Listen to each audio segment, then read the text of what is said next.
ఇది సర్కార్ కాదు, సర్కస్.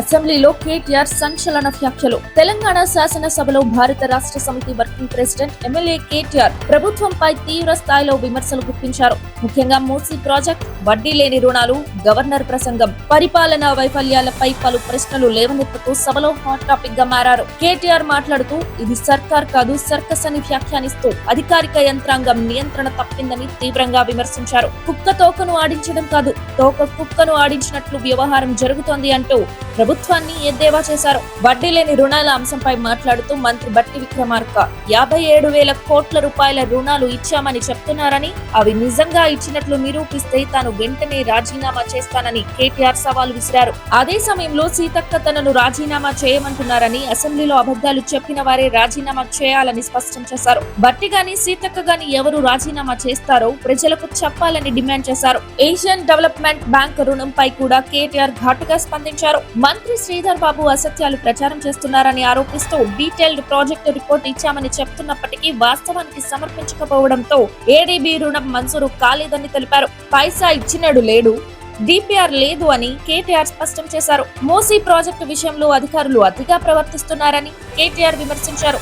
600 పూర్తి చేస్తామనే వ్యాఖ్యలు చేయడం అధికారుల పరిధికి మించినదే అన్నారు. ప్రభుత్వ అక్రమార్కులకు సహకరించే అధికారులకు భవిష్యత్తులో తీవ్రమైన పరిణామాలు ఉంటాయని హెచ్చరించారు. మూసీ ప్రాజెక్టుకు తమకు వ్యతిరేకత లేదని, కానీ దాని పేరిట జరుగుతున్న లూటీకి మాత్రమే వ్యతిరేకమని కేటీఆర్ స్పష్టం చేశారు. 5 కిలోమీటర్ల దూరంలో ఉన్న ప్రజలకు కూడా నోటీసులు ఇస్తూ వేలాది కుటుంబాలను భయభ్రాంతులకు గురి చేస్తున్నారని విమర్శించారు. 3,297 ఎకరాలకు నోటిఫికేషన్ ఇచ్చి 10,000 ఇళ్లను లక్ష్యంగా పెట్టుకున్నారని, ఇప్పుడు 1,400 ఇళ్లు మాత్రమే అంటున్నారని, ఇది పూర్తిగా ప్రజలను మోసం చేసే ప్రక్రియ అని అన్నారు.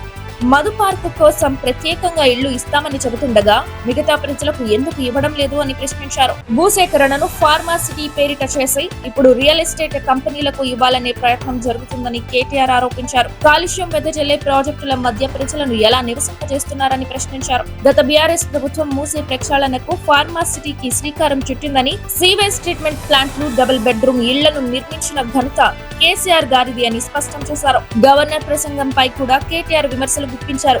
57,000 కోట్ల రుణాల అంశంలో ప్రభుత్వం తప్పుడు ప్రచారం చేస్తుందని, నిజంగా ఆ రుణాలు ఇచ్చినట్టు ఆధారాలు చూపిస్తే తాను ఖచ్చితంగా రాజీనామా చేస్తానని మరోసారి స్పష్టం చేశారు. తాజ్ కృష్ణలో నిర్వహించిన పీపీటీ కార్యక్రమానికి రాలేదని విమర్శించడం అనవసరమని, తాము నేరుగా ప్రజల్లోకి వెళ్లి వారి సమస్యలు తెలుసుకున్నామని తెలిపారు. వెలుగుమట్ల వంటి ప్రాంతంలో ప్రభుత్వ పెద్దలు ఎందుకు వెళ్లి చూడలేదని ప్రశ్నించారు. మెయిన్ హార్ట్ అనే కంపెనీని భారత్ లోని నిషేధించారని, అలాంటి సంస్థను ఎందుకు ఎంపిక చేస్తున్నారని కేటీఆర్ ప్రశ్నించారు. పాకిస్తాన్ లో పనికిరాని కంపెనీ మనకు ఎలా పనికి వస్తుందని అన్నారు. 6 గ్యారెంటీల అమలుకు డబ్బులు లేవని చెప్పే ప్రభుత్వం మూసీ ప్రాజెక్టుకు 1,50,000 కోట్లు ఎలా సమీకరిస్తుందో చెప్పాలని డిమాండ్ చేశారు. ఆ డబ్బులను ప్రజల సంక్షేమానికి వినియోగిస్తే మేలని సూచించారు. హనుమాన్ నగర్ వంటి ప్రాంతాల్లో బఫర్ జోన్ పేరిట ప్రజలకు నోటీసులు ఇవ్వడం అన్యాయమని పేర్కొన్నారు.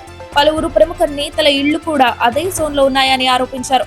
మూసీ ప్రాజెక్టు కోసం మొత్తం రియల్ ఎస్టేట్ వ్యాపారంగా మారిందని, గాంధీ సరోవర్, రాహుల్ గాంధీ సరోవర్ పేర్లతో కొత్త నాటకాలు ఆడుతున్నారా అని ప్రశ్నించారు. చివరగా అసెంబ్లీలో డ్రగ్స్ టెస్ట్ చేయమని తాము సవాల్ విసిరినా ప్రభుత్వం స్పందించలేదని విమర్శించారు. తమ పార్టీపై ఆరోపణలు వచ్చినా విచారణకు సిద్ధమని, కానీ అధికారిక పార్టీ మాత్రం తప్పించుకుంటోందని కేటీఆర్ అన్నారు.